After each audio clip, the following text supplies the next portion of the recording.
Good evening. मेरा नाम वरुण है और आप सबका ज्ञान बिंदु बीपीएस ऑफिशियल यूट्यूब चैनल पे स्वागत है। आज हम इस सेशन में बिहार बजट 2026-27 को पढ़ेंगे। इससे पहले हमने सेंट्रल बजट में 4 सेशन लिया था, अर्थात 4 लाइव क्लास हुए हैं जिसमें हम लोगों ने सेंट्रल बजट को पढ़ा है। आप सबको पता है कि कल ही बीपीएससी के द्वारा 72वीं बीपीएससी का नोटिफिकेशन दिया गया, जिसमें कुल 1230 पद की नोटिफिकेशन दी गई। उसमें आज एक नोटिफिकेशन आया है कि ईख जो पदाधिकारी हैं, जो गन्ना विभाग के पदाधिकारी हैं, उनके लिए 44 पद दिया गया था। उस 44 पद को 72वीं संयुक्त प्रवेश परीक्षा से हटा दिया गया है, जिसके कारण अब कुल जो वैकेंसी की संख्या हो गई है वो है 1186 पद। याद रखिए कितना, 1186 पद। तो जो ईख प्रबंधन पदाधिकारी जो होते हैं, उस ईख पदाधिकारी के जो पद थे 44, उसको हटा दिया गया है, जिसके कारण अब ये टोटल जो नंबर ऑफ वैकेंसी है 72वीं बीपीएससी में, वो 1230 से घट के कितना हो गया है, 1186 हो गया है। इसके बाद भी अगर देखा जाए तो पर्याप्त वैकेंसी है, वैकेंसी की कोई कमी नहीं है। और कल ही मैंने आपको बताया था कि 450, अगर इस 44 को हटा दिया जाए, इसके बाद भी अगर आप देखेंगे तो 407 वैकेंसी है जो लेवल 9 के हैं।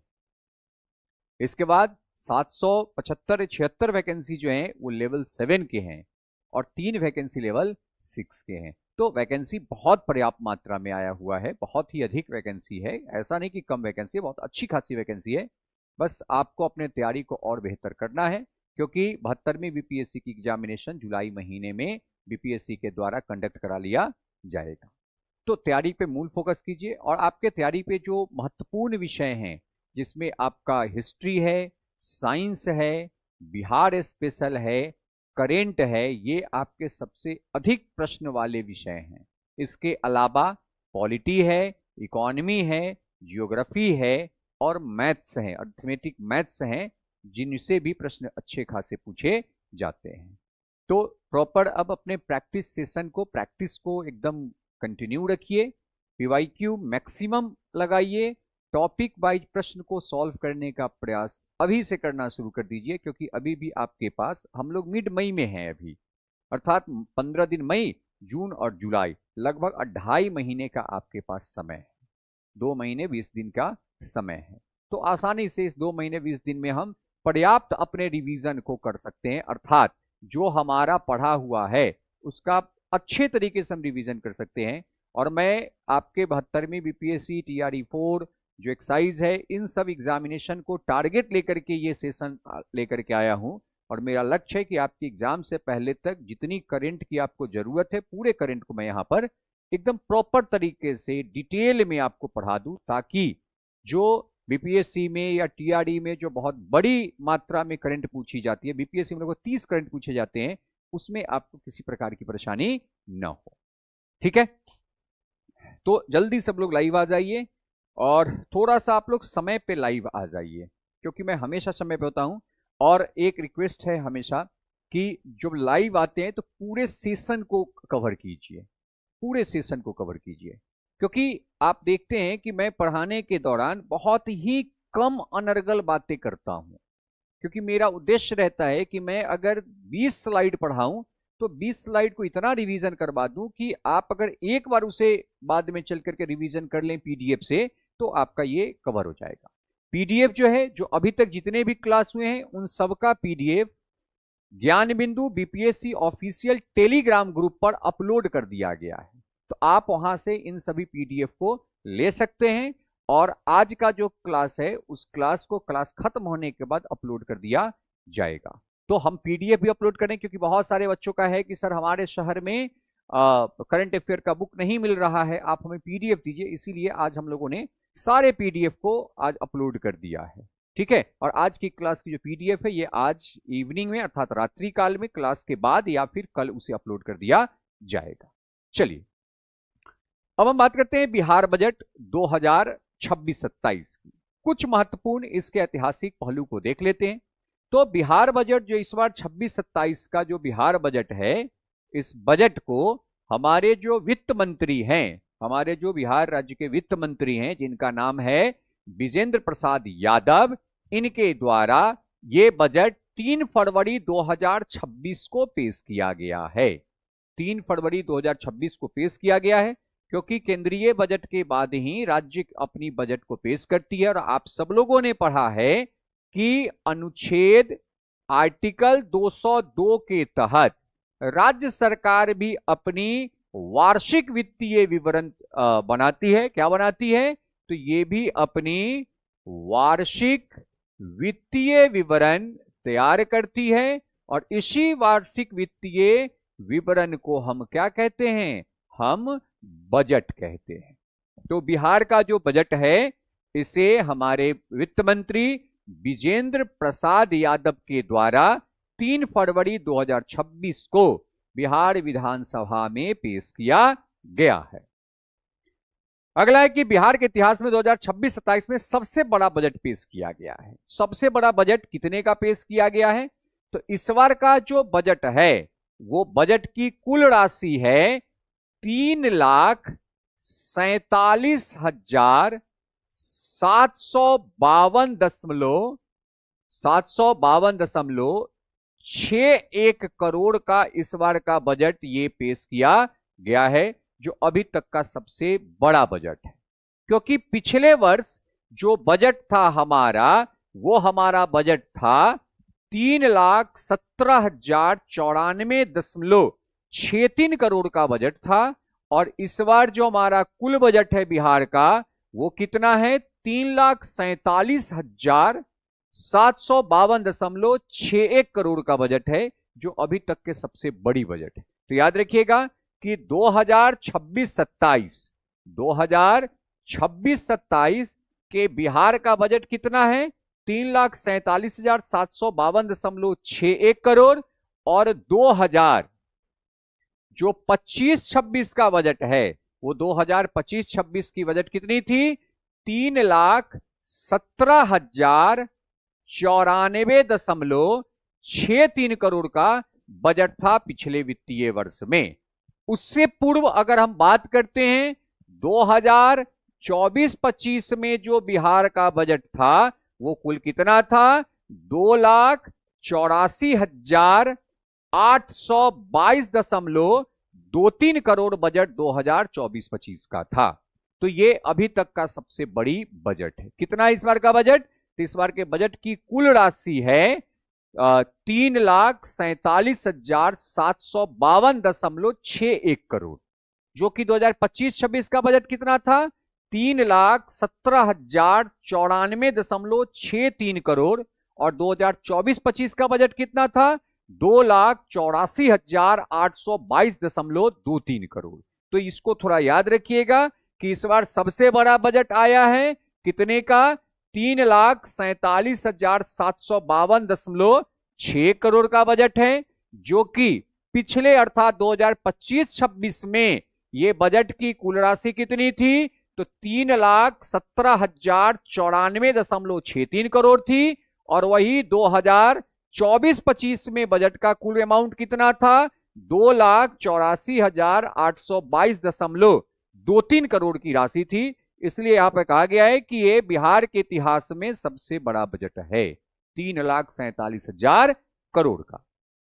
चलिए, इस बजट के जो डेटा हैं, इस बजट के डेटा को तो हम रेगुलर देखते रहेंगे, क्योंकि ये जो बजट का डेटा है, इसी का तो सारा पढ़ना है, सारे डिटेल यहीं पे हैं। इसलिए, और ये बिहार सरकार के जो वित्त मंत्रालय का साइड है, उससे लिया गया ये डेटा है, ये किसी कॉपी और बुक से कॉपी किया गया नहीं है। तो मैं आपको पीडीएफ में ये डेटा एज यूजुअल दे दूंगा, ताकि आप लोगों को फिर वहां सर्च करने की जरूरत ना पड़े।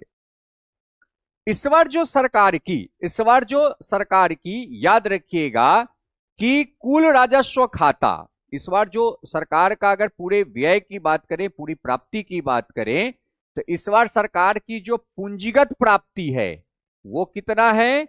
वो है 62,475.49 करोड़। कितना है? 62,475.49 करोड़ पूंजीगत प्राप्ति है। ठीक है। और इसके अलावा जो इस बार राजस्व प्राप्ति है वो कुल इस बार जो सरकार की राजस्व प्राप्ति है वो कितना है, वो है 2,85,277.12 करोड़। तो याद रखिएगा कि सरकार के इस बार 3,47,752.61 करोड़ में सरकार के राजस्व से कितना पैसा आएगा, 2,85,277.12 करोड़, और पूंजीगत से कितना आएगा, 62,475.49 करोड़। क्योंकि हमेशा याद रखिएगा कि जो राजस्व प्राप्ति है, हमेशा राजस्व प्राप्ति जो पूंजीगत प्राप्ति है, पूंजीगत प्राप्ति है, इससे हमेशा अधिक होता है। याद रखिएगा, इससे हमेशा क्या होता है, अधिक होता है। और इस बार 3,47,000 करोड़ के बजट में राजस्व से कितना मिलेगा, 2,85,000, और पूंजीगत से कितना आएगा, 62.47 हजार करोड़ रुपया कहां से आएगी, पूंजीगत प्राप्ति से आएगी। अब आते हैं इस बार राजस्व व्यय कितना है। तो इस बार जो राजस्व व्यय है वो है 2,84,000। अब देखिए, आपने अभी तक राजस्व घाटा पढ़ा था। बिहार में राजस्व अधिशेष है, सरप्लस है। यहां पर पूंजीगत व्यय का घाटा है, क्योंकि जितना हमें राजस्व आता है, क्योंकि हमारे राजस्व का सबसे बड़ा जो भाग है वो केंद्र सरकार के द्वारा दिया गया कर राजस्व का अंश, जो कल आपने पढ़ा भी था कि केंद्र सरकार का जो खर्च है उसमें सबसे बड़ा खर्च कौन है, केंद्र सरकार के द्वारा राज्यों को दिया जाने वाला कर का अंश, जो वित्त आयोग के सुझाव पर दिया जाता है, और बिहार राज्य की सबसे बड़ी प्राप्ति है। तो बिहार राज्य की जो राजस्व व्यय है वो कितना है, 2,84,000 करोड़, और राजस्व प्राप्ति क्या है, 2,85,000 करोड़। मतलब लगभग 1,000 करोड़ का यहां पर क्या है, राजस्व में सरप्लस है। वही सरकार का इस बार पूंजीगत व्यय है, सरकार का इस बार जो पूंजीगत व्यय है वो है 63,455 करोड़, और सरकार की इस बार पूंजीगत प्राप्ति कितनी है, 62,475 करोड़। अर्थात बिहार में पूंजीगत प्राप्ति क्या है, पूंजीगत प्राप्ति कम है और पूंजीगत व्यय ज्यादा है, जो कि केंद्र में पूंजीगत प्राप्ति अधिक है और पूंजीगत व्यय कम है। आपने पढ़ा भी था कि वहां पर लगभग 17 लाख करोड़ रुपया पूंजीगत प्राप्ति है और 12,21,000 करोड़ रुपया पूंजीगत व्यय है। राज्य में जस्ट उल्टा होता है, राज्य में जो राजस्व प्राप्ति है वो राजस्व व्यय से अधिक है और पूंजीगत जो प्राप्ति है वो पूंजीगत व्यय से कम है। इसलिए यहां पर राजस्व घाटा नहीं होता है, यहां पर क्या होता है, पूंजीगत घाटा, राजकोषीय घाटा, प्राथमिक घाटा होता है। राज्य में, बिहार राज्य में राजस्व घाटा होता नहीं है, क्योंकि आप देख रहे हैं कि राजस्व प्राप्ति है 2,85,000 करोड़ का और राजस्व व्यय है 2,84,000 करोड़। अर्थात जो 1,000 करोड़ है वो हमारे पास बच जाता है, जिसका खर्च हम पूंजी निर्माण के कार्यों पर करते हैं। चलिए अगला पॉइंट कहता है कि 2025-26 में बिहार का विकास दर, 2025-26 में बिहार का विकास दर कितना आकलित किया गया है, तो ये 14.9% रहने का उम्मीद लिया गया है। क्योंकि ये जो बात हो रही है ये तो दिसंबर तक का ही कैलकुलेशन था, तो इन्होंने कैलकुलेट करके कहा है कि भाई 25-26 में जो हमारी विकास दर होगी बिहार की वो कितना होगी, 14.9% होगी। और वित्त मंत्री विजेंद्र प्रसाद ने 12 मिनट में अपना भाषण समाप्त कर दिया, जो कि बजट का भाषण लगभग 1.5-2 घंटे तक चलता है।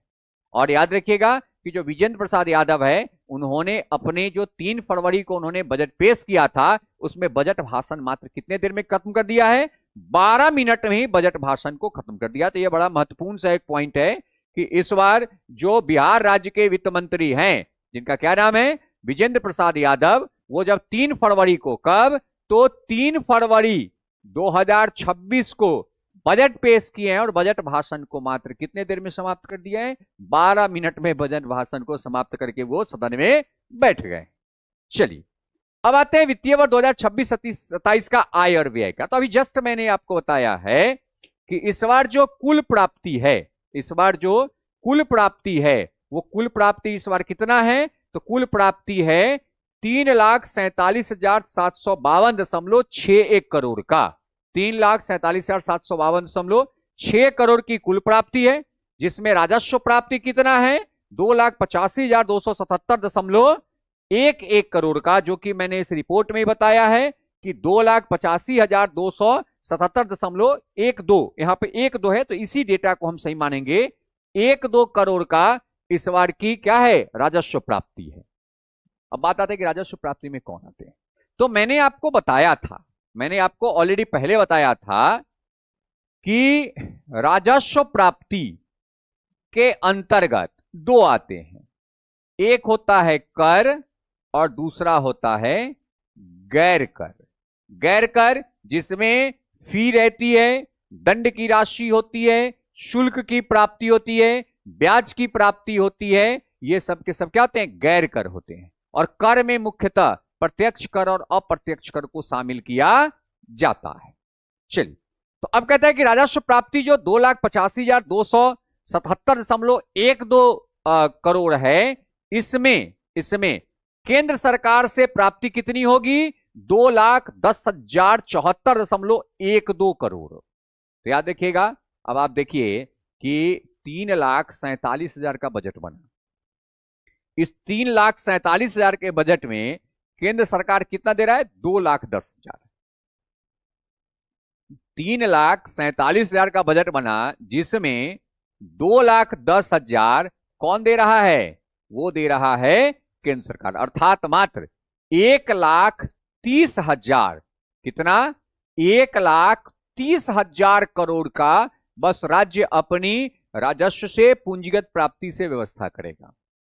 अर्थात आपसे कभी पूछा जाए कि बिहार राज्य के बजट में सबसे बड़ी प्राप्ति कौन है, तो याद रखिएगा केंद्र सरकार से प्राप्त राजस्व हमारी सबसे बड़ी प्राप्ति है, हमारी क्या है सबसे बड़ी प्राप्ति है। और इस बार 3,47,000 करोड़ के बजट में केंद्र सरकार से हमें राजस्व की प्राप्ति कितनी होगी 2,10,074.12 करोड़ की प्राप्ति कहां से होगा, केंद्र सरकार के जो राजस्व बंटवारा है, जो वित्त आयोग के सुझाव पर बंटवारा 41% राशि दी जाती है, उस 41% राशि से बिहार राज्य को कितना प्राप्त होगा 2,10,074.12 करोड़ की प्राप्ति होगी। इसके अलावा राज्य के अपने राजस्व, तो राज्य के अपने राजस्व से कितना आएगा 95,202.98 करोड़, कितना 95,202.98 करोड़ वो सरकार के अपने राजस्व से आएगा, जिसमें कुछ महत्वपूर्ण प्राप्ति है जैसे वाणिज्य कर, जैसे कॉमर्शियल टैक्स। तो इस बार वाणिज्य कर से कितना का लक्ष्य रखा गया है 50,000 करोड़ का वाणिज्य कर से लक्ष्य रखा गया है, कितना 50,000 करोड़ का। दूसरा स्टाम्प एवं निबंधन शुल्क, आपको पता है कि स्टाम्प ड्यूटी जो आर्टिकल 268 के तहत लगाई जाती है, आर्टिकल 268 के तहत ये लगाई जाती है, और स्टाम्प ड्यूटी किसके तहत आर्टिकल 268 के तहत एक कर की व्यवस्था किया गया है, जिसे निर्धारित करने का काम तो केंद्र का है, लेकिन लगाने वसूलने का काम राज्य का है। और स्टाम्प ड्यूटी जैसे आप देखते हैं कि हम लोग जब निबंधन शुल्क देते हैं, जब जमीन रजिस्ट्री करवाते हैं, तो बिहार की जमीन रजिस्ट्री बहुत महंगी हो गई है, क्योंकि यहां पर जब से ये जो दारू बंद हुआ है तो हमारे राजस्व पे बहुत बड़ा असर पड़ा है, क्योंकि उससे बहुत बड़े मात्रा में हमें वैट मिलता था, वैल्यू एडेड टैक्स मिलता था। अब वो टैक्स खत्म हो गई, तो हमारे पास क्या ऑप्शन है, हम परिवहन कर बढ़ाए हैं, हम क्या बढ़ाएं भू राजस्व बढ़ाए हैं, हम क्या बढ़ाएं हम स्टाम्प एवं निबंधन शुल्क बढ़ाए हैं, ताकि जो दारूबंदी से जो हमें राजस्व का घाटा हो रहा है उन घाटा को पूरा किया जाए। तो बिहार सरकार के द्वारा स्टाम्प एवं निबंधन शुल्क से कितना करोड़ का लक्ष्य इस बार रखा गया है 10,000 करोड़ का लक्ष्य रखा गया है। वही वाणिज्य कर से इस बार सरकार ने 50,000 करोड़ की प्राप्ति का लक्ष्य रखा है, क्योंकि सरकार के इस अपने राजस्व की प्राप्ति कितनी इस बार लक्ष्य ली गई है 95,202.98 करोड़ का लक्ष्य लिया गया है। तीसरा, परिवहन से इस बार 5,000 करोड़ का लक्ष्य लिया गया है, वही भू राजस्व से इस बार सरकार 800 करोड़ का लक्ष्य लिया गया है। तो सरकार के 3,47,752.61 करोड़ की जो प्राप्ति का लक्ष्य है, उसमें सरकार कितना कर रहा है तो 2,10,74.12 करोड़ की प्राप्ति सरकार कहां से करेगी? तो केंद्र सरकार के राजस्व से करेगी। वही सरकार द्वारा राज्य के अपने राजस्व से 95,202.98 करोड़ की प्राप्ति करेगी, जिसमें कुछ महत्वपूर्ण प्राप्तियां हैं, जिसमें वाणिज्य कर से 50,000 करोड़ का, स्टाम्प एवं निबंधन शुल्क से 10,000 करोड़ का, परिवहन से 5,000 करोड़ का और भू राजस्व से 800 करोड़ के प्राप्ति का लक्ष्य रखा गया है। चलिए अगला बढ़। इस बार सरकार की जो पूंजीगत प्राप्ति है, मैंने अभी जस्ट आपको यहीं पर बताया है कि सरकार की इस बार जो पूंजीगत प्राप्ति का लक्ष्य है वो कितना है? 62,475.49 करोड़। और सरकार के इस बार राजस्व प्राप्ति से लक्ष्य कितना है? तो इस बार लक्ष्य है 2,85,277.12 करोड़, जिसमें सरकार कर राजस्व से कितना प्राप्त इस बार करने का लक्ष्य लिया है? तो कर राजस्व से प्राप्त करने का लक्ष्य इस बार सरकार का है 2,23,978.32 करोड़। 2,23,978.32 करोड़ का प्राप्ति रखा है। किससे? सरकार कर राजस्व से। किससे रखा है? सरकार कर राजस्व से रखा है। चलिए, तो इस बार सरकार के जो कुल 3,47,000 करोड़ का बजट है, इसमें सरकार की पूंजीगत प्राप्ति का कितना लक्ष्य रखा गया है? 62,475.49 करोड़। 62,000 कितना? 475.49 करोड़ कहां से आएगा? कैपिटल रिसिप्ट आएगा। कैपिटल रिसिप्ट अर्थात पूंजीगत प्राप्ति। और 2,85,277.12 करोड़ जो है ना, वो क्या आएगा? रेवेन्यू रिसिप्ट, राजस्व प्राप्ति से प्राप्त होगी। तो राउंड फिगर में कहें तो 2,85,000 किससे आएगा? राजस्व प्राप्ति से। और 62,000 करोड़ किससे आएगा? पूंजीगत प्राप्ति से आएगा। जिसमें आपको मैंने बताया था कि जो पूंजीगत प्राप्ति है, याद रखिएगा इसको, जो पूंजीगत प्राप्ति है, पूंजीगत प्राप्ति के अंतर्गत सभी प्राप्ति को 3 वर्गों में बांटा गया है। कितने वर्ग बांटा गया है? 3 वर्गों में बांटा गया है। सबसे पहला क्या है? तो सबसे पहला है कर्ज वापसी। पहला क्या है? कर्ज वापसी। दूसरा क्या है? अन्य प्राप्ति। अन्य प्राप्ति। और अन्य प्राप्ति में जो विनिवेश है, जो विनिवेश है, विनिवेश को रखा जाता है, जो कि हमारे यहां विनिवेश की कोई बात है ही नहीं। और जो तीसरा है वो है उधार। और तीसरा कौन है? उधार है। और इसी उधार की राशि को हम राजकोषीय घाटा के रूप में काउंट करते हैं, जो कि मैं जब केंद्रीय बजट आपको पढ़ा रहा था उस समय मैंने इसके बारे में बहुत डिटेल में आपको बताया था। ठीक है, चलिए, तो इस बार सरकार की जो 3,47,000 करोड़ का जो बजट है, उसमें इस बार सरकार का कुल राजस्व प्राप्ति का लक्ष्य कितना है? 2,85,000। कितना है?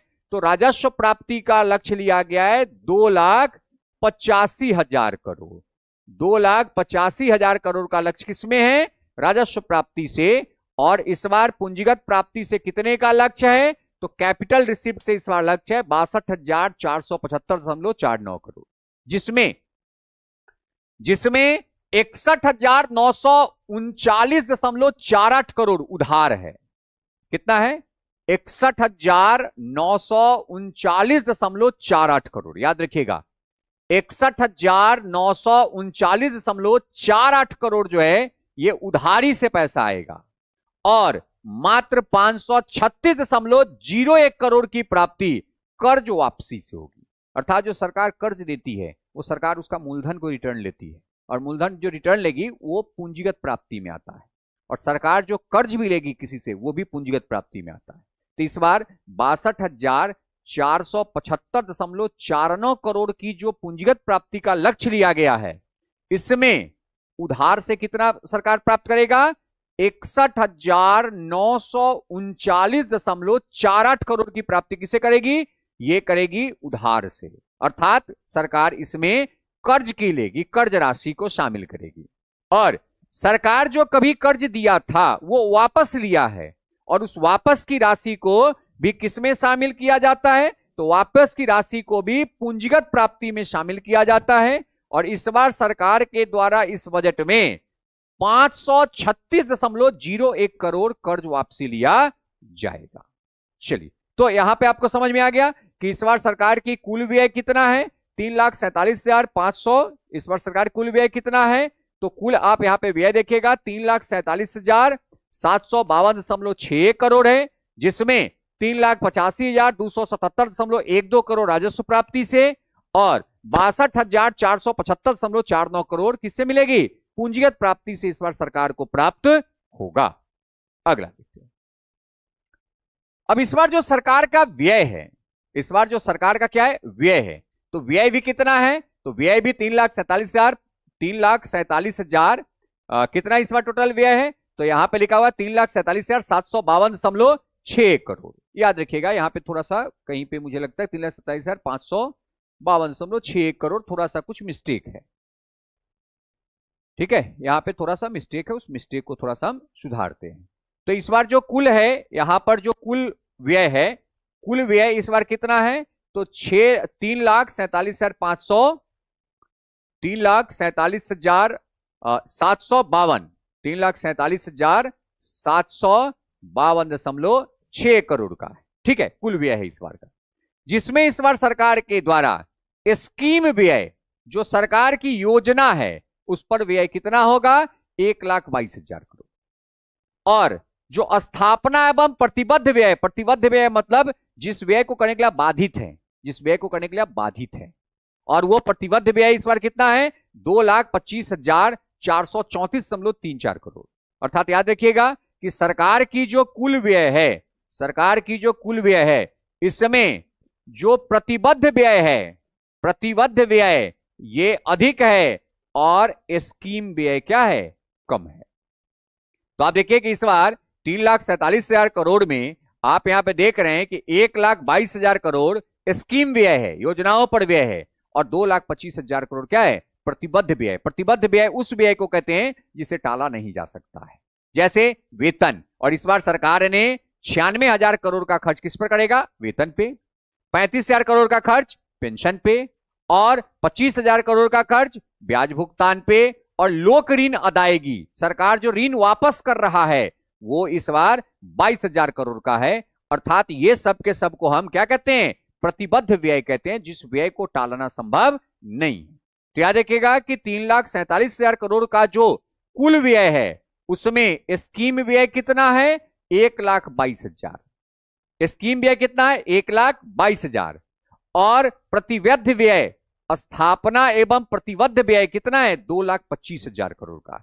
और प्रतिबद्ध व्यय वो व्यय है जिसे टाला जाता नहीं है, ठीक है। और इस बार का कुल जो आपका बजट है बिहार का, वो कुल बजट कितना है, तो इस बार जो कुल बजट है वो 3,47,752.6 करोड़ का बजट है। चलिए 752.6 करोड़ का बजट है। अब इसमें अभी जस्ट मैंने आपको बताया है, अभी जस्ट इसके हम अगर पिछले इसके पूरे स्लाइड को देखें तो यहां पर है पूंजीगत व्यय। यहां पर क्या है, पूंजीगत व्यय। पूरा देखिए यहां पे कुल व्यय में राजस्व व्यय और पूंजीगत व्यय। तो इस बार सरकार का राजस्व व्यय कितना है, तो यह है राजस्व व्यय, रेवेन्यू एक्सपेंडिचर, और वो है 2,84,133.92 करोड़। और पूंजीगत व्यय क्या है, यह है कैपिटल एक्सपेंडिचर, और वो क्या है, वो है 63,455.84 करोड़। तो याद रखिएगा कि इस बार जो रेवेन्यू एक्सपेंडिचर है, वो रेवेन्यू एक्सपेंडिचर कितना है, 2,84,133.92 करोड़।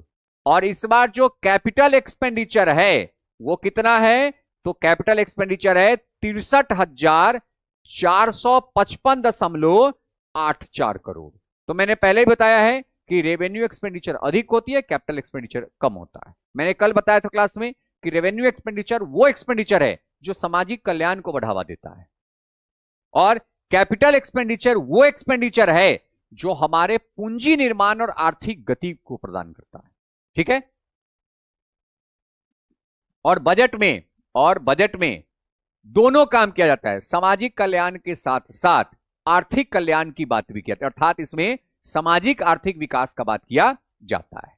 तो याद रखिए कि जो रेवेन्यू एक्सपेंडिचर है ये बेसिकली सामाजिक कल्याण के लिए अधिक बल देता है, और जो ये कैपिटल एक्सपेंडिचर है ये मूलतः आर्थिक विकास पर बल देता है। तो इस बार सरकार के द्वारा जो कुल 3,47,752.61 करोड़ का बजट है, इसमें सरकार ने राजस्व व्यय का लक्ष्य कितना रखा है? 2,84,133.92 करोड़ का। और पूंजीगत व्यय का कितना लक्ष्य रखा है? 63,455.84 करोड़ का पूंजीगत व्यय का लक्ष्य रखा गया है। इस वर्ष सरकार के द्वारा जो कुल राजस्व व्यय 2,84,000 किया जाएगा, इसमें किस पर? वेतन पर खर्च कितना है? इस पर वेतन पर खर्च है 96,128 करोड़। और वेतन पर सर्वाधिक इस पर खर्च होता है। हमेशा वेतन का जो खर्च है वो क्या होता है? हमेशा वेतन का खर्च जो है वो सर्वाधिक रहता है, हमेशा वेतन का खर्च अधिक होता है। तो इस बार सरकार के द्वारा इस बजट में वेतन पे खर्च की कितनी लक्ष्य रखी गई है? 96,000 करोड़ का। इससे सरकार देखते हैं हमेशा जब बिहार सरकार को पैसे की क्राइसिस होती है तो वो अपने सरकारी कर्मचारियों के वेतन को डिले कर देता है, क्योंकि सरकार का अब देखिए कि 3,47,000 करोड़ का कुल व्यय है, जिसमें 2,84,000 करोड़ का राजस्व व्यय है। और राजस्व व्यय में सबसे बड़ा जो आप देखेंगे, अगर ये व्यय की बात करेंगे तो कौन है? वेतन है। और वेतन पर कितना है? 96,000। वेतन पर जो कुल राज्य सरकार का जो खर्च है वो इस बार कितना है? तो इनका कुल जो खर्च है वो है 96,000 करोड़ का, सबसे बड़ा। और इसीलिए वेतन को हमेशा नियंत्रित करके, एम्प्लॉयमेंट को हमेशा नियंत्रित करके सरकार रखती है कि उसको पता है कि अधिक एम्प्लॉयमेंट दे देंगे, अधिक सरकारी नौकरी दे देंगे तो वेतन का खर्च हमारा क्या हो जाएगा? बढ़ जाएगा। दूसरा है सहायक अनुदान। वेतन के अलावा कितना पैसा दिया जाएगा? 49,000 करोड़ का ये सहायक अनुदान परिसंपत्ति, ये सहायक अनुदान दिया जाता है वेतन के अलावा। तीसरा है सहायक अनुदान परिसंपत्तियों के निर्माण में। और परिसंपत्तियों के निर्माण में जो अनुदान दी जाती है, जो कि राजस्व व्यय का भाग है, जो कि कल भी मैंने बताया था कि आपके राजस्व घाटा में से परिसंपत्तियों के निर्माण के लिए दिया गया अनुदान को घटाते हैं, तो उसी को हम क्या कहते हैं? उसी को हम कहते हैं प्रभावी राजस्व घाटा। कल ही आप लोगों को बताए हैं कि प्रभावी राजस्व घाटा क्या होता है। तो कल आपको बताए हैं कि जब हम राजस्व घाटा में से परिसंपत्तियों के निर्माण के लिए जो अनुदान है, परिसंपत्तियों के निर्माण के लिए जो अनुदान है, जब उसे हम घटाते हैं तो उसी को प्रभावी राजस्व घाटा कहते हैं। तो इस बार सरकार के द्वारा परिसंपत्तियों के निर्माण के लिए कितना अनुदान का लक्ष्य रखा गया है? 24,000 करोड़ का रखा गया है, जिसमें सरकार आप देखते हैं कि उद्योग स्थापित करने के लिए उद्योगपतियों को क्या करती है? सब्सिडी पर उन्हें जमीन देती है, उन्हें निवेश पर सब्सिडी देती है, ताकि उद्योगपति बिहार में आकर के निवेश करे और बिहार की जो उद्योग क्षेत्र है वो बिहार के उद्योग क्षेत्र में क्या हो? बढ़ोतरी हो। तो वो जो अनुदान है वो मूलतः किसका भाग है? तो वो राजस्व व्यय का भाग है। लेकिन जब इस अनुदान के राशि को पूंजीगत व्यय के साथ जोड़ देते हैं तो वही प्रभावी पूंजीगत व्यय होती है, जो कल आप लोग को एक बताए थे ना, एक बताए थे प्रभावी पूंजीगत व्यय, प्रभावी पूंजीगत व्यय। और इसमें मैंने आपको बताया था कि जब हम पूंजीगत व्यय में हम सहायता अनुदान परिसंपत्तियों पर जो अनुदान दिया जाता है, परिसंपत्तियों पर जो अनुदान दिया जाता है, इस अनुदान को जब हम जोड़ देते हैं तो वही हमारा क्या निकल जाता है? वही हमारा प्रभावी राजस्व घाटा निकल जाता है, जो कि मैंने आपको कल के क्लास में इसके बारे में बहुत ही डिटेल में बताया था कि यहां पर जो हमारा प्रभावी जो निकालते हैं, प्रभावी निकालने के लिए हम हमेशा क्या करते हैं? हम हमेशा क्या करते हैं? तो हम हमेशा उसमें जो अनुदान की राशि है, उसमें जो अनुदान की राशि है, उस अनुदान की राशि को हम क्या करते हैं? हम अनुदान की राशि को उसमें जोड़ देते हैं, तो वही हमारा क्या निकलता है? प्रभावी राजस्व घाटा या प्रभावी पूंजीगत व्यय निकलता है। तो कल ही मैंने बताया था कि प्रभावी राजस्व घाटा निकालने के लिए क्या करते हैं? राजस्व घाटा में अनुदान को माइनस करते हैं, और प्रभावी जो पूंजीगत व्यय है उसको निकालने के लिए क्या करते हैं? तो पूंजीगत व्यय में परिसंपत्तियों के निर्माण के लिए अनुदान जो दिए जाते हैं, उस अनुदान को उसमें क्या करते हैं? जोड़ देते हैं। तो इस बार बिहार सरकार के द्वारा परिसंपत्तियों के निर्माण पर कितना अनुदान दिया जाएगा? 24,400.78 करोड़ का अनुदान दिया जाएगा। और इस बार सरकार के द्वारा सहायक अनुदान वेतन के अलावा कितनी दी जाएगी? 49,838.42 करोड़ दिया जाएगा। और इस बार सरकार वेतन पर कितना खर्च करेगी? तो इस बार 96,128.49 करोड़ वेतन पे खर्च किया जाएगा। अगला है सरकार पेंशन, क्योंकि भाई पेंशन जो पहले नेशनल पेंशन स्कीम के तहत जो लोग रिटायर हुए उनको पेंशन भी देती है, और इस बार सरकार का पेंशन पर खर्च है 35,000 करोड़ का। अगला, सरकार इस बार ब्याज भुगतान, ये बहुत महत्वपूर्ण है क्योंकि आपने पढ़ा था, आपने कल के क्लास में पढ़ा था जो प्राथमिक घाटा, एक आपने पढ़ा था प्राथमिक घाटा, आई थिंक याद ही होगा। और प्राथमिक घाटा का क्या फॉर्मूला होता है? तो इसका फॉर्मूला होता है राजकोषीय घाटा, राजकोषीय घाटा या कर्ज या उधार, राजकोषीय घाटा या उधार माइनस ब्याज भुगतान, माइनस ब्याज भुगतान। ये मैंने आपको ऑलरेडी पहले के क्लास में आपको बताया है कि प्राथमिक घाटा निकालने का क्या फॉर्मूला है। तो जब हम राजकोषीय घाटा या उधार में से ब्याज भुगतान को घटाते हैं तो उसी को प्राथमिक घाटा कहते हैं। क्या कहते हैं? प्राथमिक घाटा कहते हैं। आप लोग मुझे कमेंट करके बताइए कि 2026-27 के बजट में, केंद्रीय बजट में प्राथमिक घाटा का जीडीपी के कितने प्रतिशत का लक्ष्य लिया गया है? आप लोग मुझे कमेंट करके बताइए कि जो कल के मैंने क्लास में आपको बताया था राजकोषीय डेटा, उसमें मैंने आपको बताया था कि प्राथमिक घाटा 2026-27 में जीडीपी का कितना प्रतिशत लक्ष्य लिया गया है। आप लोग मुझे कमेंट करके ये यूट्यूब पे बताइए। चलिए, अगला है सब्सिडी। इस बार सरकार के द्वारा 17,943.21 करोड़ की सब्सिडी दी जाएगी। सब्सिडी बहुत कुछ भी दी जाती है, जैसे कृषि क्षेत्र में सब्सिडी दी जाती है, लोन में सब्सिडी दी जाती है, स्टार्टअप के लिए सब्सिडी दिया जा रहा है, कृषि यंत्र के लिए सब्सिडी दिया जा रहा है। तो इस बार सरकार के द्वारा 17,943.31 करोड़ का खर्च किस पर किया जाएगा? सब्सिडी के ऊपर किया जाएगा। अब हम आते हैं पूंजीगत व्यय, और इस बार जो हमारा पूंजीगत व्यय है वो 63,000 करोड़ का है। तो इस बार हमारा जो पूंजीगत व्यय है वो पूंजीगत व्यय हमारा कितना है? 63,000 करोड़ का कुल हमारा पूंजीगत व्यय है। 63,455.84 करोड़ का इस बार पूंजीगत व्यय है। अभी जस्ट आपने लिखा ना 63,455.84 करोड़ का पूंजीगत व्यय है और 2,84,133.92 करोड़ का राजस्व व्यय है। चलिए, तो इस बार जो है टोटल कितना है? 63,455.84 करोड़ का इस बार क्या है? हमारा इस बार पूंजीगत व्यय है। और पूंजीगत व्यय में सबसे पहला जो व्यय है वो है पूंजीगत परिव्यय, और इस बार पूंजीगत परिव्यय कुल कितना है? ये है 39,300 इस बार जो पूंजीगत व्यय कितना है? 39,377.06 करोड़ का। तो कुल याद रखिएगा कि कुल पूंजीगत व्यय कितना है? 63,455 करोड़। 63,455 करोड़ हमारा पूंजीगत व्यय है, और हमारा राजस्व व्यय कितना है? 2,84,133.92 करोड़ का। हमारे जो पूंजीगत व्यय है 63,455 करोड़, इसमें इस पूंजीगत व्यय में पूंजीगत परिव्यय कितना है? वो है 39,377 करोड़। इसके बाद लोक ऋण कितना है? 22,664.33 करोड़। और कर्ज और उधारी पर इस बार कितना खर्च किया जाएगा? तो उस पर किया जाएगा 1,413.94 करोड़। तो याद रखिएगा कि इस बार सरकार लोक ऋण को चुकता करने में कितना खर्च कर रही है? 22,664.83%।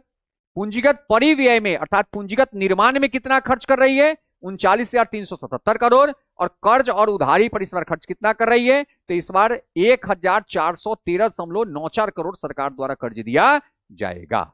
तो याद रखिएगा कि सबसे जो हमारा राजस्व व्यय है वो कितना है? 2,84,000। पूंजीगत व्यय कितना है? 63,455।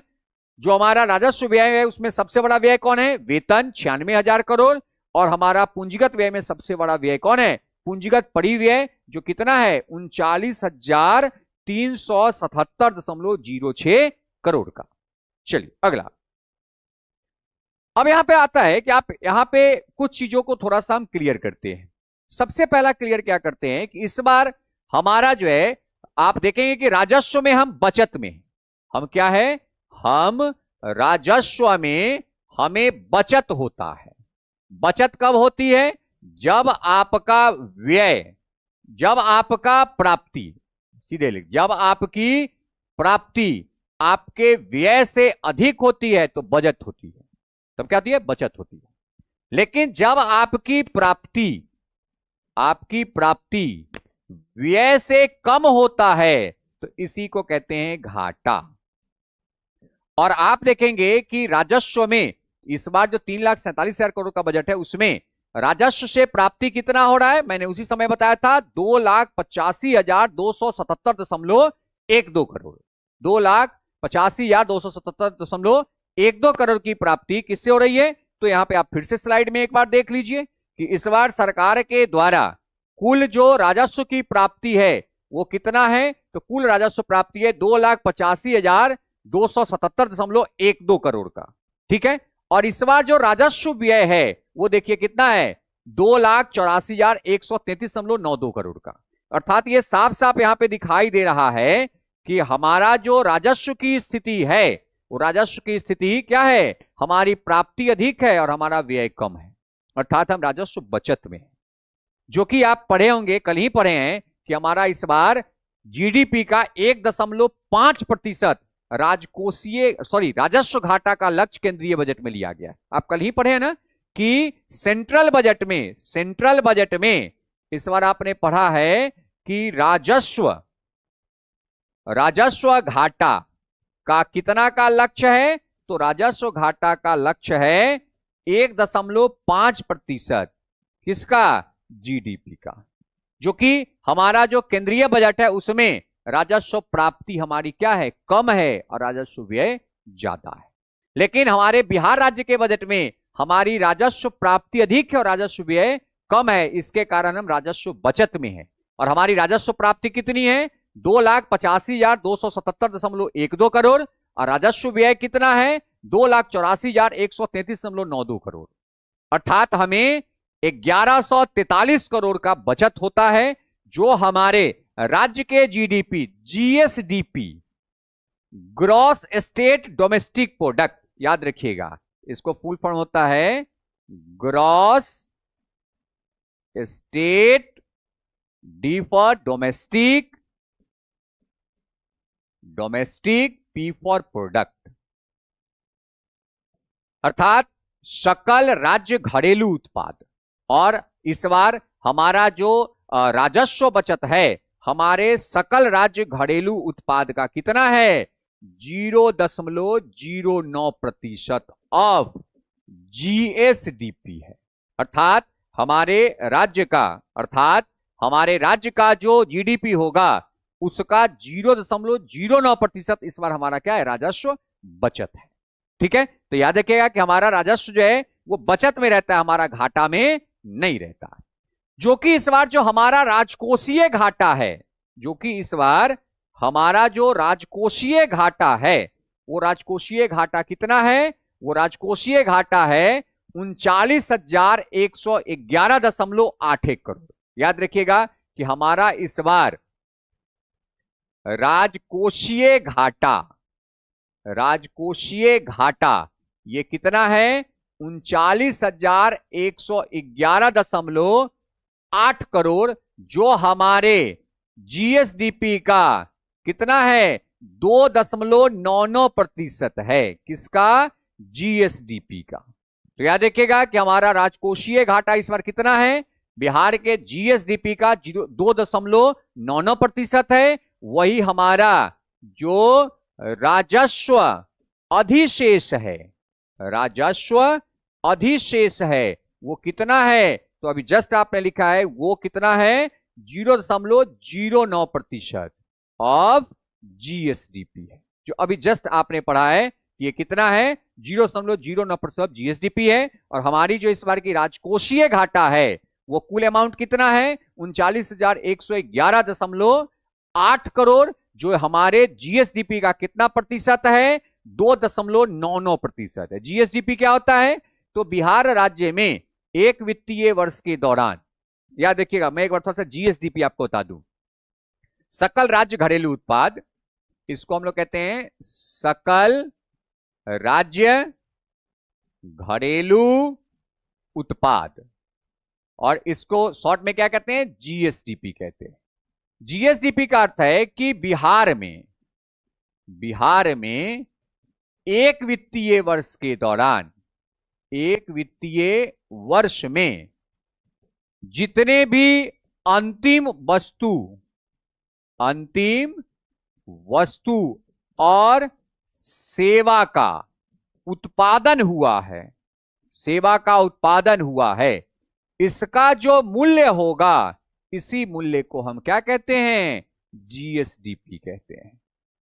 और अगर भारत का निकाल दें कि भारत में एक वित्तीय वर्ष के दौरान जितने भी अंतिम वस्तु और सेवा का उत्पादन हुआ है, या भारत के घरेलू क्षेत्र में एक वित्तीय वर्ष के दौरान जितने भी अंतिम वस्तु और सेवा का उत्पादन हुआ है, उसका जो मूल्य होगा, उस मूल्य को हम भारत का क्या कहेंगे, जीडीपी कहेंगे।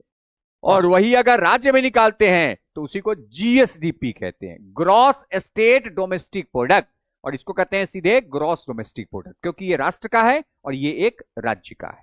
तो इस बार याद रखिएगा कि हमारा जो बिहार का जो राजकोषीय घाटा है, वो हमारे जीएसडीपी का कितना है, 2.99% है, और हमारे राज्य अर्थात बिहार का जो राजस्व बचत है, वो हमारे जीएसडीपी का कितना है, 0.09% है। हमेशा ये पूछा जाता है, हमेशा, कोई ऐसा वर्ष नहीं कि न पूछा गया। ये कंटिन्यू पूछा जाता है कि बिहार की जो राजकोषीय घाटा है वो जीएसडीपी का कितना है, बिहार का राजस्व बजट है वो जीएसडीपी का कितना है, ये हमेशा पूछा जाता है। और इसीलिए मैंने यहां पर बजट का स्क्रीनशॉट भी लगाया है। ये बजट का ओरिजिनल कॉपी है जो सदन में पेश किया गया था, बिहार विधानसभा में पेश किया गया था, उसका ये ओरिजिनल कॉपी मैंने यहां पर लगाया है, ताकि आप लोगों को एकदम प्रॉपर तरीके से कोई गलत डेटा ना आए।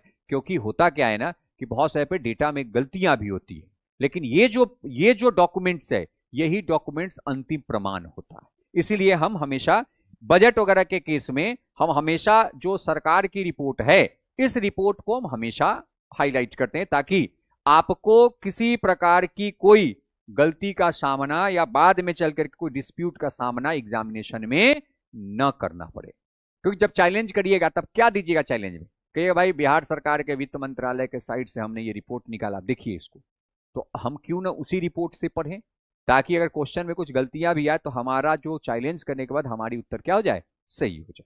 चलिए अगला, ठीक है। तो यहां पे समझ में आ गया कि सरकार का इस बार राजस्व बचत कितना है, 1143 करोड़ है, जो हमारे जीएसडीपी का कितना, 0.09% है। जीएसडीपी समझिएगा क्या है कि बिहार राज्य के घरेलू क्षेत्र में एक वित्तीय वर्ष के दौरान जितने भी अंतिम वस्तु और सेवा का उत्पादन किया जाएगा, उसी के मूल्य को हम बिहार का जीएसडीपी कहेंगे, ग्रॉस स्टेट डोमेस्टिक प्रोडक्ट, सकल राज्य घरेलू उत्पाद कहेंगे। चलिए अगला पॉइंट।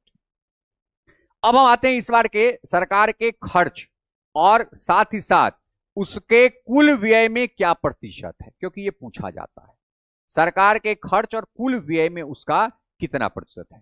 तो आपने देखा कि सरकार का जो सबसे बड़ा खर्च है वो वेतन है।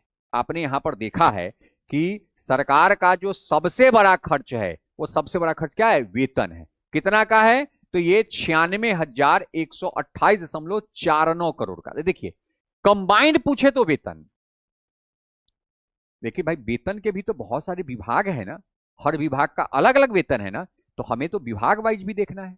तो यहां पर दो प्रकार के प्रश्न आपके आ जाएंगे। एक तो आपका प्रश्न आ जाएगा कि भाई विभागीय आधार पर क्या है, और एक आ जाएगा कुल। एक क्या आ जाएगा, कुल। तो कुल में सबसे अधिक क्या है, वेतन है। 3,47,000 करोड़ में आप 96,000 करोड़ क्या दे रहे हैं, वेतन दे रहे हैं, लगभग देखिए 25% के आसपास। इसको 96 है तो राउंड फिगर में 1,00,000 करोड़ मान लीजिए, तो 25% थोड़ा अधिक ही हो गया। अब यहां पर आता है कि नहीं, अब हम विभागीय भी पढ़ेंगे कि विभागीय क्या है। तो सबसे अधिक जो खर्च किया जाता है वो पहला खर्च है शिक्षा पर। कितना है, शिक्षा पर। और इस बार सरकार के शिक्षा पर जो खर्च है उसमें स्थापना एवं प्रतिबद्ध व्यय पर कितना खर्च है? 41,853 करोड़। प्रतिबद्ध व्यय मतलब जिसको आप टाल नहीं सकते, अर्थात इसी में वेतन होगा। इसी में क्या होगा? इसी में वेतन होगा। और दूसरा, सरकार की स्कीम पर व्यय इस बार शिक्षा में कितना है? 18,351 करोड़। तो लगभग इसको आप राउंड फिगर में ले लीजिए तो ये 60,000 करोड़ तो यही खर्च करता है। कौन? शिक्षा। जो हमारे कुल व्यय का कितना प्रतिशत है? 17.32% है। तो याद रखिएगा कि हमारे कुल व्यय का अगर विभाग के आधार पर कहे, ऐसे कुल कहे तब तो सीधा सीधा 96,000 करोड़ रुपया वेतन है सबसे अधिक।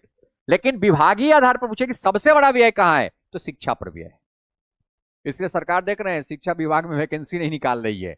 अब देखिए कुल व्यय का 17.32% शिक्षा पर व्यय हो गया, और उसमें भी देखिए जो प्रतिबद्ध व्यय है वो 41,000 करोड़ का है, क्योंकि शिक्षा में 3 लाख से अधिक एम्प्लॉई हैं, शिक्षक हैं, जिनकी खर्च बहुत अधिक है, सरकार के ऊपर बहुत अधिक खर्चों का बोझ है। तो याद रखिएगा कि सबसे बड़ा खर्च कौन है सरकार का? विभागीय खर्च, तो वो शिक्षा है, और कुल सरकार के व्यय का 17.32% शिक्षा पर खर्च किया जाता है। दूसरा जो सबसे बड़ा व्यय का बोझ है वो है पेंशन विभाग। और पेंशन जो होता है वो प्रतिबद्ध होता है, उसमें कोई योजना स्कीम होता नहीं है, वो क्या है? प्रतिबद्ध है। जो पेंशन देना ही है, उसमें कोई अधिक तो हम देते नहीं है। तो पेंशन में जो प्रतिबद्ध व्यय है वो 35,170 करोड़ का है, जो हमारे कुल व्यय का कितना है? 10.12% है। क्योंकि हमारा जो कुल व्यय है वो लगभग 3,47,000 करोड़ है। कितना है? 3,47,000 करोड़, जिसमें 35,170 करोड़ पेंशन पे है, जो हमारे कुल व्यय का कितना प्रतिशत है? 10.12% है। तीसरा जो सबसे बड़ा व्यय वो है सूद का भुगतान। और अभी जस्ट मैं आपको डेटा दिखा दूं कि सरकार के द्वारा इस बार के जो एक्सपेंडिचर है, इसमें ब्याज भुगतान पर कितना खर्च है? तो ब्याज भुगतान पर खर्च है इस बार 25,363.67 करोड़ का। कितना खर्च है? तो इस बार जो टोटल ब्याज भुगतान पर खर्च है वो सरकार का कितना है? 25,663 करोड़ का इस बार सर। और मैंने अभी जस्ट बताया कि प्राथमिक घाटा निकालते हैं, क्या करते हैं? हम राजकोषीय घाटा में से ब्याज भुगतान को घटाते हैं।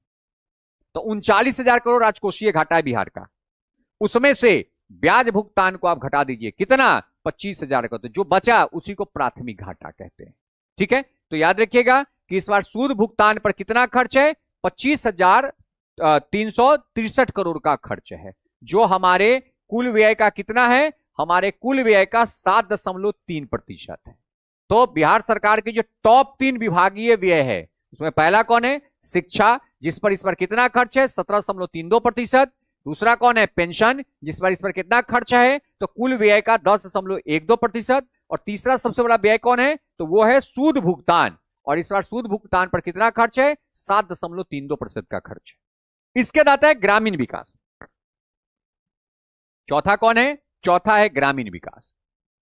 और इस बार ग्रामीण विकास पर सरकार का जो प्रतिबद्ध व्यय है वो है 1453 करोड़, और जो स्कीम व्यय है वो है कितना? 22,247 करोड़। अर्थात याद रखिएगा कि ये जो हमारा ग्रामीण विकास है इसके योजनागत व्यय अधिक है, और इसका जो प्रतिबद्ध व्यय है वो बहुत ही कम है। और ये हमारे कुल व्यय का कितना प्रतिशत है? हमारे 3,47,000 करोड़ का कितना प्रतिशत है? 6.82% है। तो याद रखिएगा कि सबसे बड़ा व्यय कौन है? तो सबसे बड़ा व्यय है शिक्षा, जिसमें प्रतिबद्ध व्यय कितना है? 41,853 करोड़, और स्कीम व्यय कितना है? 18,352 करोड़, जो हमारे कुल व्यय का कितना प्रतिशत है? 17.32% है। दूसरा सबसे बड़ा खर्च कौन है? पेंशन, जिसमें हमारा पूर्णतः प्रतिबद्ध व्यय ही होता है, इसमें कोई स्कीम व्यय होता नहीं है। और पेंशन में इस बार प्रतिबद्ध व्यय कितना है? 35,170 करोड़, जो हमारे कुल व्यय का कितना है? 10.12% है। तीसरा कौन है? तीसरा है सूद का भुगतान, जो सरकार कर्ज लेती है, उधारी लेती है, उसके बदले सरकार कर्ज का भुगतान, ब्याज की भुगतान करती है। और इस बार सरकार के द्वारा सूद अर्थात ब्याज, तो इस बार सरकार के द्वारा ब्याज की भुगतान कितना किया जाएगा? 25,363 करोड़, जो हमारे कुल व्यय का कितना है? 7.3% है। और चौथा ग्रामीण विकास, जिस पर स्कीम व्यय अधिक है 22,247 करोड़ और प्रतिबद्ध व्यय कम है 1,453 करोड़, और ये हमारे कुल व्यय का कितना भाग है? 6.82% है। इसके बाद ऋण अदायगी, देखिए सरकार इस बार कर्ज रिटर्न कर रही है, और ऋण अदायगी जो होता है ना, ये याद रखिएगा, ये पूंजीगत व्यय का भाग होता है। ये किसका भाग होता है? पूंजीगत व्यय का भाग होता है। और इस बार सरकार के द्वारा ऋण अदायगी मतलब सरकार जो कर्ज ली थी उसका मूलधन रिटर्न कर रही है, ताकि हमारे ऊपर कर्ज का बोझ कम हो। तो सरकार के द्वारा इस बार ऋण अदायगी कितना किया जाएगा?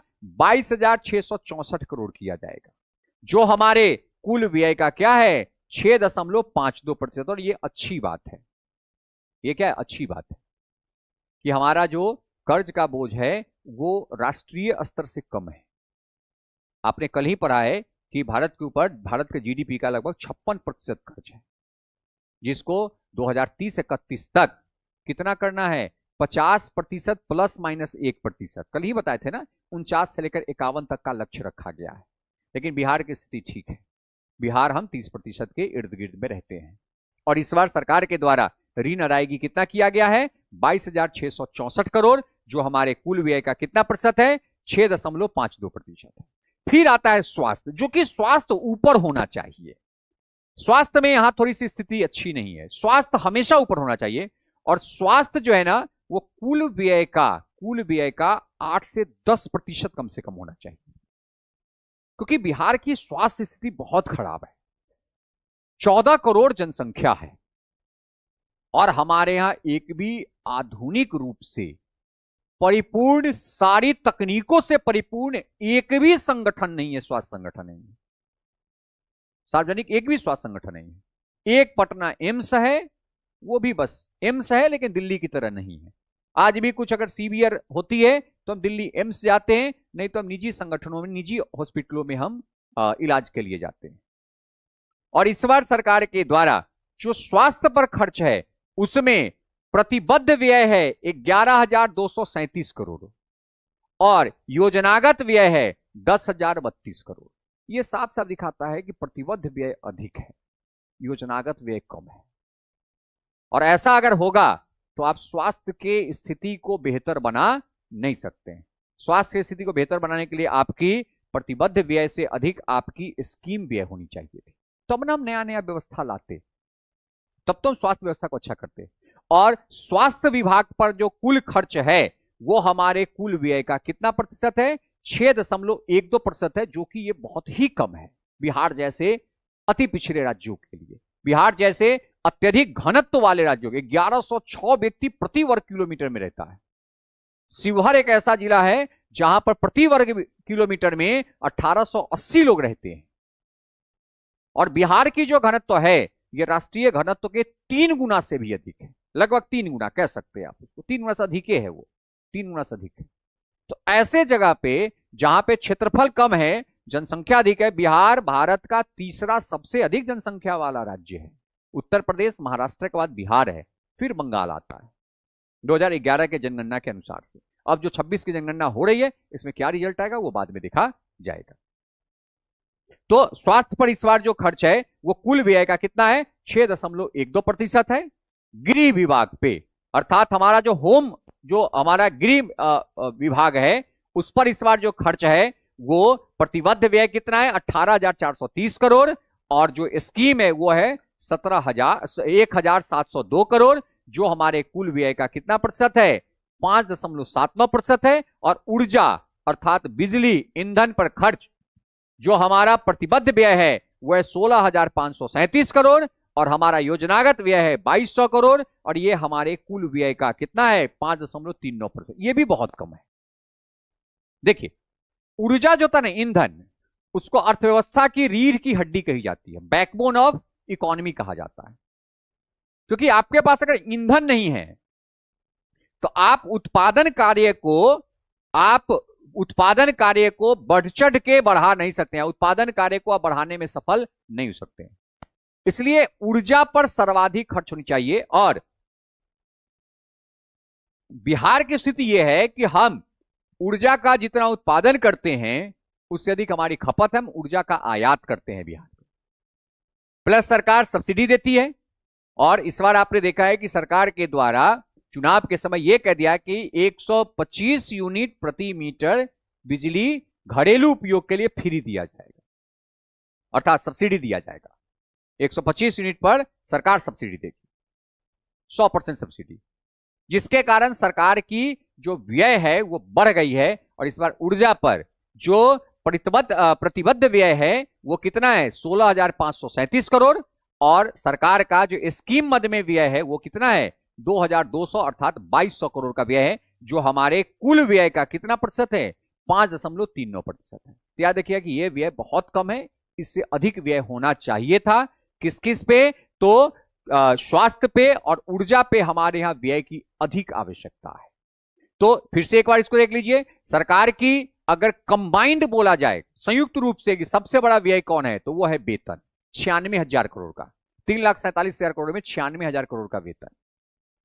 और आपने अभी जस्ट यहां पर पढ़ा है कि इस बार सरकार के द्वारा जो लक्ष्य लिया गया है वो कुल व्यय का लक्ष्य कितना है, तो कुल व्यय का लक्ष्य है 3,47,752 करोड़, जिसमें सरकार के द्वारा राजस्व व्यय कितना किया जाएगा, 2,84,000 करोड़, 2,84,000 करोड़, और पूंजीगत व्यय कितना जाएगा, 63,455.84 करोड़ किया जाएगा। और सरकार की जो ये कुल राजस्व व्यय है, इसमें जो सबसे बड़ा व्यय है वो क्या है, कुल राजस्व व्यय में सबसे बड़ा व्यय कौन है, वेतन की भुगतान, 96,000 करोड़ का। ठीक है। और अगर हम विभागीय बात करें, अगर हम हर विभाग की अलग अलग बात कर लें, तो सबसे बड़ा जो खर्च वाला विभाग है वो कौन है, वो शिक्षा है, जो कुल व्यय का 17.32% ये लेती है। दूसरा कौन है, पेंशन है, जो कुल व्यय का 10.12% खर्च किया जाता है। तीसरा कौन है, ब्याज की भुगतान है, जो कुल व्यय का 7.3% खर्च होता है। चौथा कौन है, ग्रामीण विकास है, जिस पर कुल व्यय का 6.82% खर्च हो रहा है। पांचवा कौन है, ऋण अदायगी है, जो कुल ब्याज का 6.52% खर्च हो रहा है। इसके बाद छठा कौन है, तो छठा है स्वास्थ्य, जिस पर कुल व्यय का 6.12% खर्च हो रहा है। सातवां कौन है, सातवां है गृह विभाग, जिसके ऊपर कुल व्यय का 5.79% खर्च हो रहा है। और आठवां कौन है, ऊर्जा, और ऊर्जा पर बिहार के कुल व्यय जो 3,47,000 करोड़ का है उसका 5.39% राशि खर्च किया जाएगा। जो मैंने अभी जस्ट आपको बताया है कि स्वास्थ्य और ऊर्जा ये दो ऐसे क्षेत्र है जिस पर अभी और अधिक खर्च की जरूरत है, और अधिक खर्च की दरकार है, क्योंकि हमारा स्वास्थ्य और हमारा ऊर्जा का जो क्षेत्र है उसमें हमें अभी बहुत अधिक कार्य करने की आवश्यकता है। अगला जो 9वां है वो है नगर विकास। अगला हमारा कौन है, अगला हमारा है नगर विकास। और इस बार नगर विकास पर कुल जो ये जो प्रतिशत है, ठीक है, और ये प्रतिबद्ध है, ये जस्ट अभी आपने पढ़ा, ये कैसा है, ये प्रतिबद्ध है, और ये स्कीम है। ये क्या है, ये है प्रतिबद्ध, और ये क्या है, स्कीम है। क्योंकि यहां पे जस्ट अभी आपने देखा ये स्कीम मद है, और इधर वाला प्रतिबद्ध है, और ये हमारा प्रतिशत है, और ये हमारा विभाग है। तो इस बार नगर विकास पर जो खर्च होगी वो कुल व्यय का कितना, 4.38% नगर विकास पर, जिसमें प्रतिबद्ध व्यय कितना है, 5,743 करोड़ का, और स्कीम व्यय कितना है, 9,493 करोड़ का। अर्थात देखिए यहां पर नगर विकास के लिए अधिक बल दिया गया है, क्योंकि यह स्कीम व्यय है, ये नई नई योजनाएं ला करके खर्च किया जा रहा है। तो याद रखिएगा, जिस भी विभाग में स्कीम व्यय अधिक है, इसका अर्थ है कि वहां पर विकास कार्य के लिए सरकार के द्वारा अधिक बल दिया जा रहा है। अगला है ग्रामीण कार्य अर्थात रूरल वर्क। और इस बार रूरल वर्क में जो स्कीम व्यय है वो कितना है, 8,903 करोड़, और वही प्रतिबद्ध व्यय कितना है, 2,0408 करोड़ का है। अगला गया पंचायती राज। पंचायती राज में इस बार जो कुल व्यय है वो 3.16% है, जिसमें प्रतिबद्ध व्यय अधिक है। पंचायती राज में बड़ा स्टाफ है, और योजनागत व्यय मात्र 1,094 करोड़ का है। अगला है समाज कल्याण। और समाज कल्याण में सर्वाधिक देखिए, समाज कल्याण में सोशल वेलफेयर में स्कीम व्यय कितना है, 8,353 करोड़ का। सब आप देखिए कितना तगड़ा है। टोटल यहां पर आप देखिए कि प्रतिबद्ध व्यय मात्र 116 करोड़ है और 8,352 करोड़ क्या है, याद रखिएगा, समाज कल्याण। याद रखिए कि अगर आपसे पूछ दे कि कौन सा ऐसा विभाग है जिसमें प्रतिबद्ध व्यय बहुत ही कम है और स्कीम व्यय सबसे अधिक है, तो वो है समाज कल्याण। अब देखिए समाज कल्याण में आप इसको ऐड करिए ना, 8353 और 116, 639,648। अब देखिए 8469 करोड़ में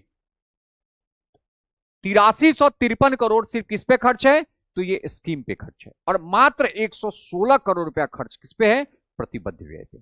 तो समाज कल्याण में इस बार स्कीम के ऊपर बहुत अधिक बल दिया गया है, जो हमारे कुल व्यय का कितना प्रतिशत है, 2.44% है। अगला है उच्च शिक्षा, हायर एजुकेशन। जो आपने शिक्षा पे देखा है वो क्या है, वो माध्यमिक शिक्षा है, ये उच्च शिक्षा है। और हायर एजुकेशन पर इस बार, हायर एजुकेशन में प्रोफेसर का सैलरी बड़ा अधिक रहता है। जैसे देखिए प्रतिबद्ध व्यय कितना है, 7,012 करोड़ का, और योजनागत व्यय कितना है, मात्र 1,000 करोड़ का। स्कीम कितना, मात्र 1,000 करोड़ का, और ये हमारे कुल व्यय का कितना है, 2.31 करोड़ है। इसके बाद पथ निर्माण, ये इस पे हमारे कुल व्यय का कितना खर्च होगा, 2.13%। जल संसाधन कुल व्यय का 2.05%। भवन निर्माण कुल व्यय का 1.77%। आपदा प्रबंधन कुल व्यय का 1.38%। और वित्त विभाग पर कितना खर्च किया जाएगा, 1.08% खर्च किया जाएगा। तो फिर से एक बार इसको देखते हैं कि हमारा जो सबसे बड़ा व्यय है वो कौन है, शिक्षा, जो हमारे कुल व्यय का कितना प्रतिशत है, तो कुल व्यय का 17.32% है। दूसरा कौन है, पेंशन, जो दूसरा सबसे बड़ा व्यय है, उस पर कुल व्यय का कितना खर्च है, 10.12% है। तीसरा जो सबसे बड़ा व्यय है वो कौन है, सूद की भुगतान, और उस पर कुल कितना खर्च है, 7.3% खर्च है। चौथा कौन है, ग्रामीण विकास, रूरल डेवलपमेंट, और ग्रामीण विकास पर कुल व्यय का कितना खर्च है, 6.82% है। पांचवा कौन है, ऋण अदायगी, हम पैसा वापस कर रहे हैं, कर्ज वापस कर रहे हैं, और इस बार सरकार के द्वारा, याद रखिएगा, कितना कर्ज वापस किया जा रहा है, तो इस बार सरकार के द्वारा 22,664 करोड़ वापस किया जा रहा है। ये याद करने वाली बात है, कितना किया जा रहा है, 22,664 करोड़ वापस किया जा रहा है, जो हमारे कुल व्यय का कितना है, तो हमारी ये कुल व्यय का 6.52%, कितना है, 6.52% है। अगला स्वास्थ्य, मैंने हमेशा कहा कि स्वास्थ्य पे खर्च बहुत कम है, मात्र 6.2%, मात्र 6.12% स्वास्थ्य पर खर्च है, जिसमें आप देख लीजिए स्कीम पे खर्च मात्र 10,032 करोड़ का है, और प्रतिबद्ध व्यय पे खर्च 11,237 करोड़ का है। मतलब लोग सैलरी अधिक ले रहे हैं, अब विकास कार्य पर खर्च कम हो रहा है, और ये हमारे कुल व्यय का कितना है, कुल व्यय का 6.12% है। अगला गृह विभाग, गृह विभाग के ऊपर जो खर्च है ये हमारे कुल व्यय का कितना है, तो ये हमारे कुल व्यय का 5.79% है। ऊर्जा पर खर्च कितना है, हमारे कुल व्यय का 5.39% है। तो ये टॉप 8 हमारे व्यय हैं। शिक्षा 17.32, पेंशन 10.13, सूद का भुगतान अर्थात ब्याज भुगतान 7.3%, ग्रामीण विकास 6.82%, ऋण अदायगी 6.52%, स्वास्थ्य पर इस बार व्यय कुल व्यय का 6.12%, गृह विभाग पर कुल व्यय का 5.79%, और ऊर्जा पर कुल व्यय का 5.39% का खर्च किया जाएगा। तो ये टॉप 8 हमारे एक्सपेंडिचर हैं, जिसमें टॉप 3 एक्सपेंडिचर में कौन है, शिक्षा, दूसरा पेंशन, तीसरा ब्याज का भुगतान। शिक्षा पर कितना है, 17.32%, दूसरा पेंशन 10.12%, और ब्याज की भुगतान 7.3% हमारे कुल व्यय का है। इसके अलावा नगर विकास कुल व्यय का 4.38%। नगर विकास कितना है, हमारे कुल व्यय का, हमारे किसका, तो हमारे कुल व्यय का कितना प्रतिशत है, तो हमारे कुल व्यय का 4.38% है। इसके बाद हमारा कौन है, तो इसके बाद हमारा है ग्रामीण विकास, कुल व्यय का कितना है, कुल व्यय का ये 3.25% है। फिर पंचायती राज कुल व्यय का 3.6%, समाज कल्याण सोशल वेलफेयर पे कितना खर्च होगा, कुल व्यय का 2.44%, अर्थात 3,47,000 का 2.44% किस पर खर्च होगा, समाज कल्याण पर खर्च किया जाएगा, 2.44%। उच्च शिक्षा 2.31%, पथ निर्माण 2.13%, जल संसाधन 2.05%, भवन निर्माण 1.77%, आपदा प्रबंधन 1.38% और वित्त विभाग पर कितना खर्च किया जाएगा, तो 1.08% खर्च किया जाएगा। इसमें याद रखिएगा कि समाज कल्याण एक ऐसा विभाग है, समाज कल्याण एक ऐसा विभाग है जहां पर प्रतिबद्ध व्यय बहुत कम है, मात्र 116 करोड़, और स्कीम व्यय बहुत अधिक है, कितना, 8,353 करोड़, 8353 करोड़, जो हमारे कुल व्यय का कितना है, कुल व्यय का 2.44% है। तो यहां पर कुछ इस प्रकार के व्यय आपको दिए गए थे, थोड़ा सा और है, फिर इसके बाद का जो है उसको हम लोग अगले क्लास में करेंगे, क्योंकि अगले क्लास में ये टॉपिक आपका कवर हो जाएगा। ये देखते हैं, आज भी इसको कवर कर लेते हैं। इसके बाद है कृषि पर। कृषि पर खर्च है मात्र 0.99%, क्योंकि सरकार के द्वारा कृषि पर खर्च बहुत कम किया था, जो कि बिहार एक कृषि प्रधान राज्य है। बिहार का लगभग 94% जो भूभाग है, बिहार का लगभग 94% भूभाग कृषि योग्य है, मात्र 6% भूभाग पे वन है, या 8% भूभाग पे तो हमारा वन क्षेत्र है, लेकिन उसमें भी खेती होती है। और हमारा जो लगभग 94% भूभाग है वो क्या है, वो मैदानी भाग है, जहां पे हम खेती कर सकते हैं, जिसमें 8% भाग पर हमारा वन क्षेत्र है, जो कि मैंने वन रिपोर्ट, बिहार के वन रिपोर्ट में आपको पढ़ाया भी था। कैमूर का क्षेत्र जो है ना, वो वन क्षेत्र के लिए बहुत अधिक जाना जाता है। और घने वन के रूप में आपने पढ़ा होगा कि जो हमारा पश्चिम चंपारण है वो घना वन के रूप में, या पश्चिम चंपारण के क्षेत्र में जो मध्यम घने वन है वो सर्वाधिक है, और जो फूहड़ घने वन या कम घनत्व वाले घने वन है वो कैमूर के क्षेत्र में सर्वाधिक है। मैंने आपको पढ़ाया भी थी वन रिपोर्ट में।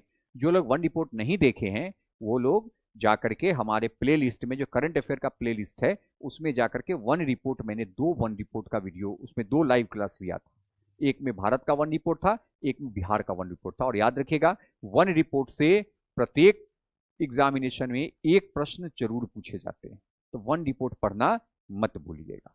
चलिए, तो इस बार सरकार के द्वारा जो 2026-27 के बजट में, जिसमें कुल 3.47 लाख करोड़, 3.47 लाख करोड़ का जो टारगेट है व्यय का, उसमें कृषि विभाग पर व्यय कुल व्यय का 0.99% रखा गया है, अर्थात 1% से भी कम है। इसके बाद उद्योग विभाग पर इस बार 0.96% खर्च की जाएगी। युवा रोजगार एवं कौशल विकास पर इस बार खर्च कितना होगा, 0.40%, जो कि बिहार एक ऐसा राज्य है, बिहार को हम श्रम अधिशेष राज्य कहते हैं। क्या कहते हैं, श्रम अधिशेष राज्य कहा जाता है, अर्थात यहां पर जितनी रोजगार है उससे अधिक यहां पर श्रमिक है, मानव संसाधन है, तो इसको क्या कहता है, श्रम अधिशेष। और ऐसे राज्यों को युवा रोजगार एवं कौशल विकास पर अधिक बल देना चाहिए, उद्योग पर अधिक बल देना चाहिए, कृषि पर अधिक बल देना चाहिए, ताकि इन सबों पर अगर बल दिया जाएगा तो क्या होगा, जो रोजगार की दर है वो रोजगार की दर में क्या होगी, वृद्धि होगी। कौशल विकास अधिक किया जाए, ताकि यहां पर जो लोग हैं उनका स्किल डेवलप किया जाए, ताकि वो कहीं भी जाकर के रोजगार प्राप्त कर सके, जो कि इस बार मात्र युवा रोजगार एवं कौशल विकास पर मात्र कुल बजट का 0.4% खर्च किया गया है।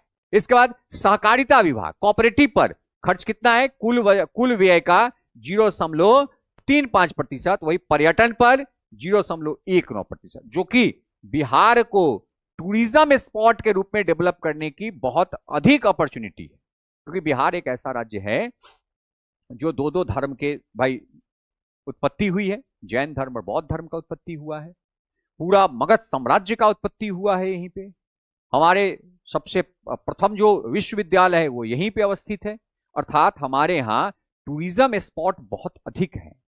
हमारा जो दक्षिण बिहार का क्षेत्र है, कैमूर का जो पूरा बेल्ट है, वो टूरिज्म स्पॉट है, टूरिज्म जगह है। हमारा जो पूरा का पूरा राजगीर का है, बोधगया का, वैशाली का क्षेत्र, हमारा सीतामढ़ी का जो क्षेत्र है, पुनौरा धाम का क्षेत्र, ये धार्मिक स्थल है। हमारे यहाँ रामायण कॉरिडोर है जो बक्सर से लेकर के पुनौरा धाम तक जाती है। ये सारे के सारे पर्यटन स्थल हैं। लेकिन इस बार पर्यटन पर खर्च कितना है? तो कुल बजट का 0.19% मात्र पर्यटन पर खर्च किया जा रहा है। फिर खेल पर इस बार जो खर्च है वो 0.07% है। कला संस्कृति पर इस बार खर्च 0.05% है। और बिहार लोक सेवा आयोग अर्थात जो नियुक्ति कार्य करती है उसके ऊपर इस बार कितना व्यय किया जाएगा? 0.04% व्यय किया जाएगा, जो कि ये सारा का सारा व्यय क्या है? उनका प्रतिबद्ध व्यय है, क्योंकि ये सैलरी के ऊपर खर्च किया जाता है।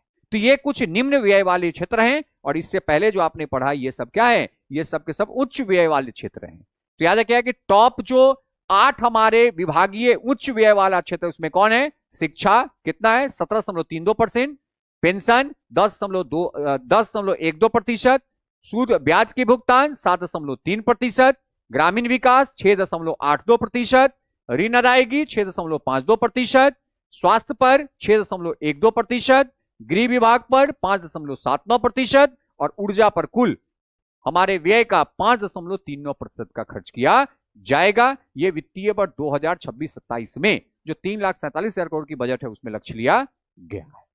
इसके बाद ये जो हमारा टॉपिक है, इस टॉपिक में हमें इन सब व्यय के बाद राजकोषीय घाटा का पूरा डिटेल पढ़ना, जो कि मैंने आपको बताया भी है। फिर इसके बाद हम राजस्व व्यय की बात करेंगे, विकासात्मक व्यय की बात करेंगे, राजकोषीय घाटा की बात करेंगे, लोक ऋण की बात करेंगे और फिर कुछ वार्षिक स्कीम में सरकार द्वारा जो खर्च की जा रही है इन सबों के बारे में हम अगले क्लास में विस्तृत रूप से हम चर्चा करेंगे। और उसके बाद कुछ महत्वपूर्ण जो घोषणा है जो बजट के दौरान बिहार में किया गया है, इन सब को हम कवर करेंगे अगले क्लास में। तो अभी तक जो भी आपने डेटा पढ़ा है, बिहार का जो भी डेटा आपने पढ़ा है वो बजट के डेटा से पढ़ा है। एक बार बस कुछ नहीं करना है, उन सभी डेटा को एक बार रीड कर लीजिएगा। ये पीडीएफ मैं अपलोड करवा दे रहा हूं टेलीग्राम चैनल पे, उसको एक बार आप रीड कर लीजिएगा। कहीं से कोई डेटा को याद करने में परेशानी नहीं होगी। और कल हम लोग प्रयास करेंगे कि इस बिहार बजट को कंप्लीट कर ले, क्योंकि बिहार बजट के बाद हमें केंद्रीय आर्थिक सर्वेक्षण पढ़ना है, फिर राज्य आर्थिक सर्वेक्षण पढ़ना है, फिर हम राष्ट्रीय अंतरराष्ट्रीय जो घटनाक्रम है उसकी तरफ आगे बढ़ेंगे। तो कल हम लोग मिलते हैं 7:30 शाम के समय में। बिहार बजट का दूसरा जो हमारा टॉपिक है राजकोषीय जो डेटा, उस डेटा के टॉपिक के साथ हम लोग कल मिलते हैं। तब तक के लिए आप लोग रिवीजन करें और समय पे एकदम समय पे लाइव क्लास में आ जाए, क्योंकि ये लाइव क्लास 7:30 शाम में मंडे से फ्राइडे, सोमवार से शुक्रवार तक प्रत्येक दिन मेरे द्वारा ये क्लास ली जाती है। तो मुझे आशा है कि आप सब लोगों को ये समझ में आया होगा। और मैं इतना बार रिपीट कर देता हूं कि याद भी आसानी से हो गई होगी। और आपको पता है कि बीपीएससी के द्वारा जो अभी 72वीं बीपीएससी की वैकेंसी दी गई है उसमें 44 पद को घटा दिया गया है। इसके बाद भी 1186 पद है, क्योंकि कल जो नोटिफिकेशन दिया गया था उसमें 1230 पद दिया गया था, लेकिन जो ईख पदाधिकारी है उसके 44 पद को घटा दिया गया। इसके बाद भी अभी 1186 पद की वैकेंसी है, जिसका एग्जाम जुलाई माह के अंत में होगी। तो एक बहुत बड़ी अवसर है आप सबों के लिए, इसलिए मेहनत कीजिए, तैयारी कीजिए, रिवीजन करते रहिए और प्रॉपर तरीके से इस करंट अफेयर क्लास को प्रतिदिन अर्थात सोमवार से लेकर के शुक्रवार तक जरूर देखें। मुझे लगता है इसके बाद कहीं से अलग से पढ़ने की कोई जरूरत नहीं होगी। तो मिलते हैं कल 7:30 के नए क्लास में। तब तक के लिए धन्यवाद, शुभ रात्रि।